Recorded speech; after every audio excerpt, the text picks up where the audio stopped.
Hey guys, this is WebPig.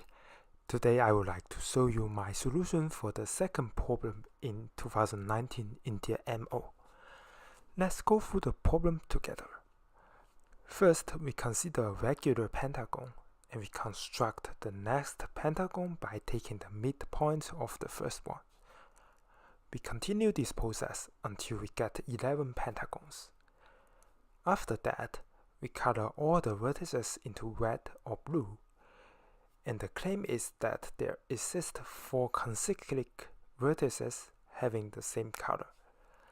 For example, in this coloring, we have D1, D3, E1, E3 is concyclic and all colored into blue.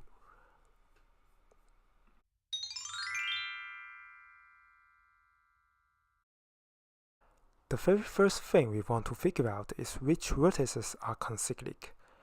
First, it is clear that a regular pentagon is concyclic.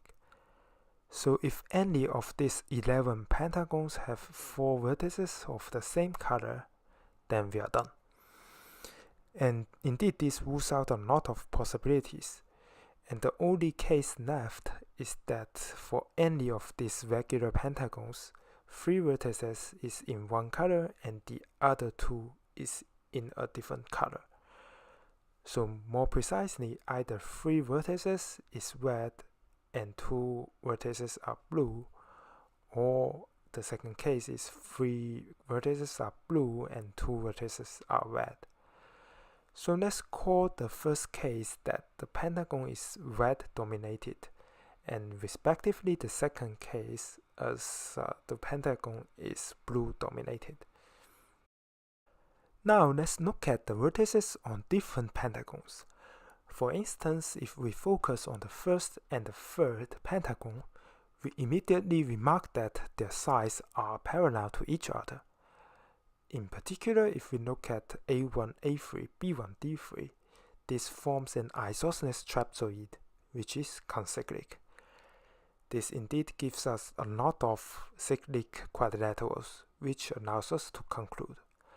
So let's just focus on the pentagons of all the indices because their sides are all parallel to each other. Then among these 11 pentagons, 6 of them are parallel to each other. And each of these pentagons is either dominated by red or by blue. So by pigeonhole principle, at least 3 of them are dominated by the same color. And let's assume that these 3 pentagons are dominated by red. Then my claim is that we can find a common edge shared by 2 of these pentagons with all the vertices colored by red.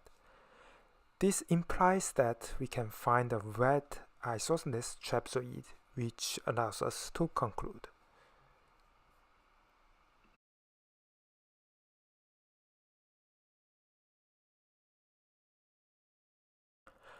This is indeed very easy to prove.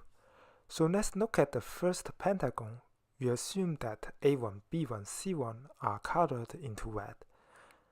Then now if we look at the vertices A3, B3 and C3, if 2 of them are red, then we can find out an isosceles trapezoid with A1, B1, C1.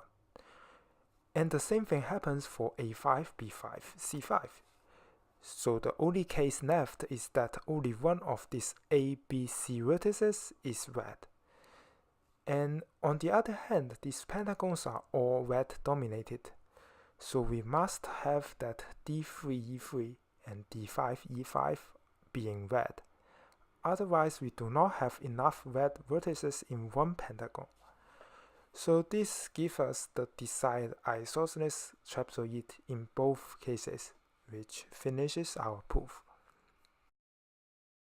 Indeed, the number 11 in this problem is really loose. If you are interested, it is not hard to prove that the same statement still holds when replacing 11 by 3. The reasoning is really quite similar by remarking that there are many more isosceles trapezoids. For example, we can take A1, B1, C3 and E3 is another isosceles trapezoid. So I left the proof to you guys. I hope you enjoyed the video. If you like it, don't forget to subscribe my channel. Thank you, bye bye.